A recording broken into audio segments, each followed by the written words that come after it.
Tingkat keterisian rumah sakit dan ruang isolasi pasien COVID-19 di Kota Bandung, Jawa Barat hampir penuh. Guna mengantisipasi lonjakan kasus, pemerintah Kota Bandung terus mengupayakan ruang isolasi tambahan, termasuk di level kelurahan. Kota Bandung saat ini berada di level waspada tinggi penyebaran COVID-19. Hampir seluruh rumah sakit rujukan dan ruang isolasi yang disediakan pemerintah penuh dengan tingkat keterisian tempat tidur yang mendekati angka 90%. Guna mengantisipasi lonjakan kasus, pemerintah Kota Bandung terus mengupayakan ruang isolasi tambahan. Salah satunya dengan mengupayakan hotel baru untuk ruang isolasi bagi masyarakat. Yang namanya isoman itu dioptimalkan dan juga terus ditambah. Bahkan saya inginnya satu kelurahan itu punya satu tempat isoman. Karena sekarang hotel yang sudah kita siapkan pun kondisinya full. Kasus positif aktif di Kota Bandung saat ini mencapai 1.200 kasus, dengan kumulatif rata-rata sudah di atas 100 kasus.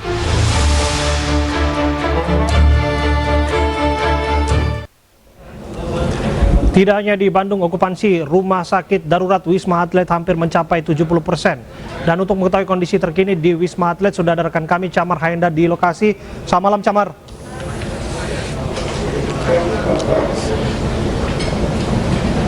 Ya, Camar, langsung saja pertanyaan saya. Benarkah kemudian tingkat okupansi terus bertambah? Ada yang menyebutkan sudah sampai 80% per malam hari ini. Ya, Abraham dan juga pemirsa, dapat kami informasikan saat ini untuk okupansi keterisian di Rumah Sakit Wisma Atlet saat ini sudah mencapai 68,72% dan tadi baru berlangsung press conference yang dilakukan oleh Majen TNI Tugas Ratmono selaku koordinator RSDC Wisma Atlet. Dan memang saat ini untuk di Kemayoran sendiri di Wisma Atlet ini nantinya akan hanya menerima pasien yang dari gejala ringan, sedang hingga dengan gejala berat begitu. Sedangkan untuk pasien tanpa gejala nantinya akan dipindahkan ke Tower 8 di wilayah Pademangan. Dan memang saat ini untuk jumlah dari penambahan kasus sendiri ini berkisar dari 200 sampai dengan 400 per harinya. Dan saat ini tadi juga kami sudah melakukan konferensi pers dan sudah terkonfirmasi sebanyak 398 hari ini penambahan kasus, dan apabila diakumulasikan ini menjadi 5.453. Dan contohnya saja untuk di Tower 5 ini sudah terisi sebanyak 97%. Artinya betul-betul memang ketersediaan dari tempat tidur kemudian ruangan ini memang sangat menipis, sehingga nantinya diharapkan untuk Tower 8 menjadi salah satu jalan keluar terkait dengan masa lonjakan ini. Abraham. Camar, pertanyaan, bagaimana kemudian Rumah Sakit Darurat Wisma Atlet memastikan mengidentifikasi screening yang benar-benar masuk pasien adalah yang bergejala ringan dan sedang dan OTG ditolak begitu? Ya baik Abraham, terkait dengan hal tersebut tadi juga kami sudah mengkonfirmasi kepada Majen TNI Tugas Ratmono bahwasanya nantinya untuk penambahan jumlah kasus ini akan betul-betul diperiksa di ruang UGD, karena memang kemarin sempat viral video terkait dengan lonjakan dan juga antrian di ruang UGD, karena memang ini untuk dilakukan identifikasi. Nantinya apabila betul-betul tanpa gejala screening yang dilakukan ini akan langsung dipindahkan ke Tower 8 begitu. Namun memang sampai dengan saat ini masih belum dilakukan dan mungkin akan dilakukan esok hari. Abraham. Adalah hak masyarakat untuk mendapatkan pelayanan kesehatan. Lantas bagaimana mereka yang disematkan istilah OTG itu, bagaimana nasib mereka, Camar? Ya, terkait dengan orang yang tanpa gejala ini memang ini akan terus dilakukan perawatan, namun bukan di tower ini, karena memang tower ini memang hampir penuh. Saat ini saja sudah seperti yang tadi disebutkan sudah ada sekitar 68,72% keterisiannya. Artinya nanti akan terus bertambah hari demi hari, dan untuk antisipasi sendiri untuk orang tanpa gejala akan tetap dilayani namun di Tower 8 di wilayah Pademangan. Ya, tentu ini juga menjadi persoalan yang harus segera diselesaikan, karena apabila memang mereka butuh bantuan kesehatan itu harus diberikan, apalagi mereka juga tidak bisa melakukan isolasi mandiri misalnya di rumah, tidak mampu begitu. Terima kasih ya Camar atas laporan Anda langsung dari Rumah Sakit Darurat Wisma Atlet Jakarta. Presiden Joko Widodo memanggil Forum Koordinasi Pimpinan Daerah Forkompinda DKI Jakarta. Dalam pertemuan tersebut, Presiden Jokowi menyoroti lonjakan kasus COVID-19 di ibu kota. Apalagi saat ini sudah masuk mutasi baru virus corona. Presiden memerintahkan seluruh Forkopimda untuk terjun langsung ke lapangan. Selain menegakkan disiplin protokol kesehatan, Presiden juga meminta kepala daerah untuk mempercepat vaksinasi, terutama di daerah padat. Di luar, di perkampungan, daerah padat, penduduk, pelabuhan, itu tuh banyak sekali orang yang belum percaya adanya COVID mungkin kan. Nah, kita sebagai pemerintah daerah harus mensosialisasi itu.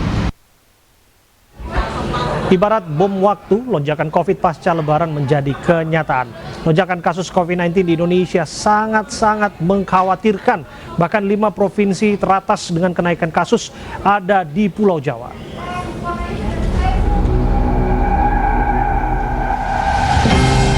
Inilah video amatir saat antrian masuk Wisma Atlet menumpuk. Tingkat hunian di Wisma Atlet mencapai 80,68%. Bahkan lonjakan kasus COVID-19 bertambah 50% dalam seminggu terakhir. Tidak hanya di DKI Jakarta, di beberapa daerah kondisi juga mengkhawatirkan. Di Bandung, jumlah kasus COVID-19 terus meningkat. Hal ini pun mengakibatkan tempat tidur di rumah sakit rujukan COVID-19 menipis. Saat ini, keterisian rumah sakit sudah mencapai 88,8%. Satgas Penanganan COVID bahkan mengungkapkan data lonjakan kasus COVID-19 di Indonesia sangat mengkhawatirkan. 5 provinsi teratas dengan kenaikan kasus bahkan ada di Pulau Jawa. Bisa kita lihat bersama dari grafik ini bahwa 5 provinsi teratas yang mengalami kenaikan kasus seluruhnya berasal dari Pulau Jawa, yaitu Provinsi DKI Jakarta, Jawa Tengah, Jawa Barat, Daerah Istimewa Yogyakarta, dan Jawa Timur.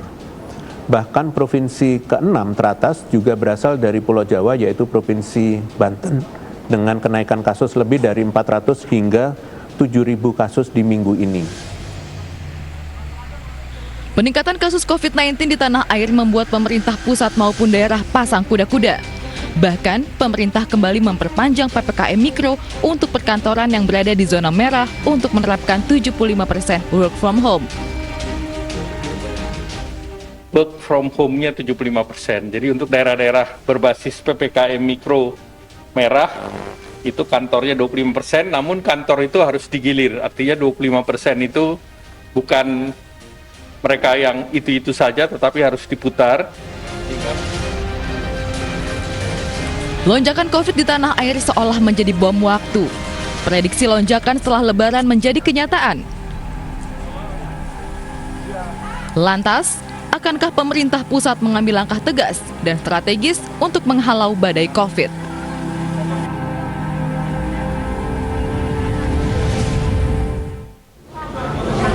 Lonjakan kasus corona terus meningkat hampir di seluruh wilayah di Indonesia. Lantas bagaimana seharusnya pemerintah mengambil sikap? Sudah terhubung bersama kami Charles Honoris, Wakil Ketua Komisi 9 DPR dari fraksi PDI Perjuangan, dan Hermawan Saputra, Dewan Pakar yakni seorang praktisi kesehatan.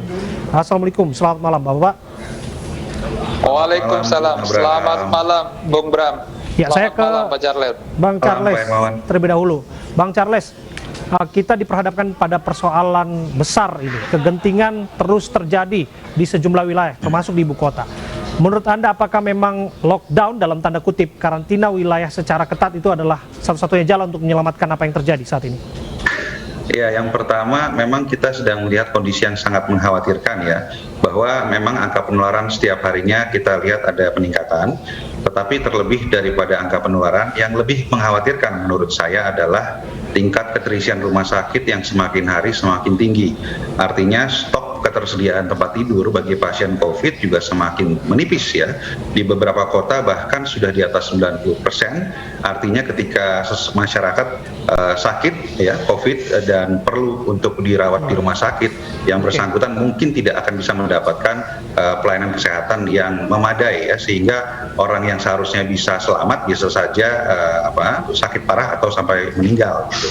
Jadi melihat kondisi seperti ini, di mana misalnya Jakarta itu prediksi saya melihat dari angka peningkatan bor setiap harinya bisa jadi dalam seminggu ke depan sudah full capacity, sudah mencapai 100%. Sedangkan Pak Menteri Kesehatan sendiri pernah menyampaikan bahwa puncak dari penularan COVID itu belum sekarang nih, masih sampai mungkin awal Juli baru kita bisa melihat puncak penularan COVID di gelombang ini. Bang Charles. Artinya,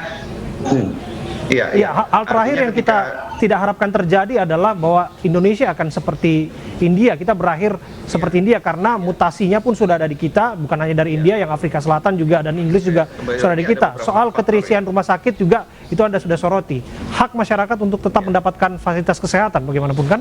Jadi gini, beberapa hari ke depan mungkin kita akan melihat angka keterisian rumah sakit penuh, ya. Tetapi angka penularan masih akan terus meningkat sampai awal Juli. Nah, bisa dibayangkan tidak apa yang akan terjadi 2 minggu ke depan apabila pemerintah tidak melakukan pembatasan secara besar-besaran gitu, bukan saja PPKM secara mikro, tetapi pembatasan secara nasional. Karena kalau kita melihat di berbagai kota, termasuk di Jakarta, ya masyarakat saat ini sudah hidup atau sudah berkegiatan bahkan seperti sebelum ada pandemi COVID gitu. Jadi untuk mempersingkat gelombang penularan ini, ya, dan untuk segera memutus rantai penularan, saya rasa pemerintah harus segera mengambil. Konkretnya apa yang Anda usulkan, Bang Charles, sebagai anggota Dewan yang mewakili aspirasi masyarakat? Kebijakan tarik rem, ya, Bapak Presiden kan pernah menyampaikan bahwa menghadapi pandemi COVID ini kita harus menerapkan policy, ya, gas dan rem, ya. Sudah saatnya saat ini pemerintah harus tarik rem, ya. Bentuknya mau PSBB atau apapun itu ya mungkin terserah lah, tetapi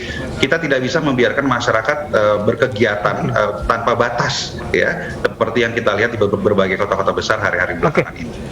Saya ke Pak Hermawan. Pak Hermawan, diusulkan tadi tarik rem. Konkretnya Anda sebutkan PSBB diberlakukan kembali. Soal PPKM Mikro ini apa yang salah sebetulnya? Karena soal aturan-aturan kan dan istilah-istilah kan sudah kita dengar dari hari ke hari. Tapi soal ketegasan perlu juga menjadi tambahan dan digarisbawahi dalam semua yang diusulkan oleh pemerintah. Pak Hermawan. Antara PSBB dengan PPKM sangat berbeda konsep dan pendekatannya. PPKM lahir setelah terjadi kebuntuan Januari-Februari lalu ketika kasus aktif kita 150.000 lebih. Saat itu terjadi stagnasi dan over capacity di awal 2021.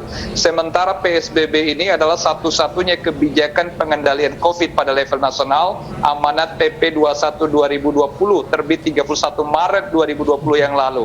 Tetapi PSBB ini dalam pelaksanaannya hanya 3 provinsi yang menyelenggarakan, DKI, Jawa Barat, Sumatera Barat, dan hanya 40 lebih kabupaten kota seluruh Indonesia. Dan pada akhirnya tidak populer lagi, karena PSBB dianggap cukup memiliki konsekuensi sosial dan ekonomi.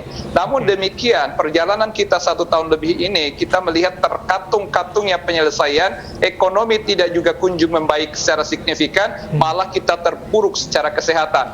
Nah, kami dari para ahli kesehatan masyarakat, epidemiologis, praktisi kesehatan, setiap ada momentum kebijakan mengingatkan pemerintah betapa resiko, dan akhirnya sekarang yang tidak prediksi di lapangan kan petunjuk teknisnya kan mirip-mirip. Mohon maaf Pak Hermawan, saya potong. Petunjuk teknisnya kan mirip-mirip. Soal bahwa orang yang nggak pakai masker dihukum masih tetap ada, sapu jalan, dibayar denda dan lain sebagainya. Soal WFH pun masih ada. Tapi bagaimana ini dipastikan dijalankan begitu? Kalau kata Pak Anies, PPKM Mikro diperpanjang sampai akhir Juni, tapi pada kenyataannya bagaimana mengawasi WFH ini bisa berjalan? Konsep PPKM itu berdasarkan zonasi epidemiologi yang merupakan penetapan pusat. Intervensinya pada level kelurahan atau desa, basisnya RT dan RW. Sifatnya parsial segmented, hanya menekan ketika kasus sudah naik. Dan itu biasanya dilakukan ketika RSUD atau rumah sakit di wilayah itu yang menjadi rujukan sudah stagnan atau over capacity. Nah, saat ini perbedaan sangat terjadi. Sekarang ini masif. Dulu kita epicentrumnya DKI, Semarang, Surabaya. Sekarang bayangkan Kudus, kemudian Madura, bahkan Pekanbaru, daerah-daerah itu udah merata di seluruh Indonesia. Dan perlu saya sampaikan, Bung Bram, namanya rumah sakit dalam keadaan wabah, angka okupansi rate ideal itu 60%. Begitu dia lebih dari 65% itu alarm. Begitu dia lebih dari 75% itu over capacity. Kalau dia menyentuh 80% itu stagnasi. Tidak mungkin okupansi rate rumah sakit itu 100%. Apa yang terjadi setelahnya? Rumah sakit, ya tentu saja itu akan menjadi bottleneck yang akan menyebabkan pelayanan tidak terjadi, perawatan terabaikan, orang meninggal dan sakit karena COVID akan meningkat dengan sendirinya. Kalau ada bottleneck di rumah sakit, orang-orang yang terpapar COVID tidak terawat, tidak tertangani, tidak terobati, potensi kematian akan meninggi. Dan ini kan harus kita hindari. Maka dari awal PPKM itu melakukan relaksasi untuk kapasitas ini, tetapi sifatnya tidak memutus mata rantai COVID. Dengan PSBB, kelebihan PSBB, kita bisa memutus mata rantai COVID apabila dilakukan secara serentak, menyeluruh dan kompak untuk Indonesia. Itu opsi yang logis, dan saya setuju dengan analisis Pak Charles di awal tadi. Oke, saya kembali ke Bang Charles. Bang Charles, kalau kita lihat PPKM Mikro kan pengawasan dilakukan dari dasar begitu, RT RW. Namun kalau kita berbicara soal mobilitas masyarakat dan warga, pada prakteknya lebih banyak di kantor kok mereka, atau lebih banyak di pusat perbelanjaan atau pergi kemana-mana begitu. Yang menjadi pertanyaan bagi saya adalah bagaimana memastikan bahwa pelanggaran kerumunan ini tidak terjadi lagi. Apakah pemerintah bisa hadir untuk memastikan di kantor-kantor semuanya memenuhi protokol kesehatan? Apakah di sana sudah mengikuti aturan 50% sampai 75% yang disebutkan sekarang di zona merah? Ya, ya tentunya maka dari itu kita membutuhkan keseriusan dan political will dari pemerintah, baik itu dari pemerintah pusat maupun pemerintah daerah, untuk bisa betul-betul menerapkan berbagai pembatasan yang sudah menjadi kebijakan. Namun sayangnya kita lihat contoh di Jakarta hari ini, baik itu di perkantoran maupun di pusat perbelanjaan, berbagai pembatasan yang masuk dalam PPKM sekalipun belum dipenuhi gitu ya. Mal-mal masih ramai, tempat makan yang seharusnya dibatasi okupansinya saat hari-hari terakhir ini kalau kita melihat sudah dilanggar itu pembatasan-pembatasan seperti itu. Masyarakat pun semakin saya rasa karena sudah terlalu lelah menghadapi pandemi COVID, perilaku masyarakat itu sudah seperti tidak peduli atau tidak menganggap pandemi COVID itu ada gitu ya, sehingga kerumunan atau kegiatan sudah kembali seperti era pra-COVID. Jadi kembali lagi ini kita butuh keseriusan ya dan political will dari pemerintah ya, bagaimana pemerintah pusat bisa bersama-sama menggalang pemerintah daerah untuk adanya enforcement melakukan pembatasan sehingga kita bisa memutus rantai penularan dan segera membawa Indonesia keluar dari pandemi COVID-19. Oke, terima kasih atas waktu Anda Bapak-Bapak, kami hargai waktu Anda berbincang bersama kami, Wakil Ketua Komisi 9 Bang Charles Honoris dan Hermawan Saputra, seorang praktisi kesehatan. Kita berharap ini lagi-lagi adalah tanggung jawab bersama demi keselamatan kita bersama-sama. Pemirsa, polisi menangkap 2 pelaku pembunuhan pria yang jenazahnya ditemukan terbakar. Kami kembali untuk Anda saat lagi.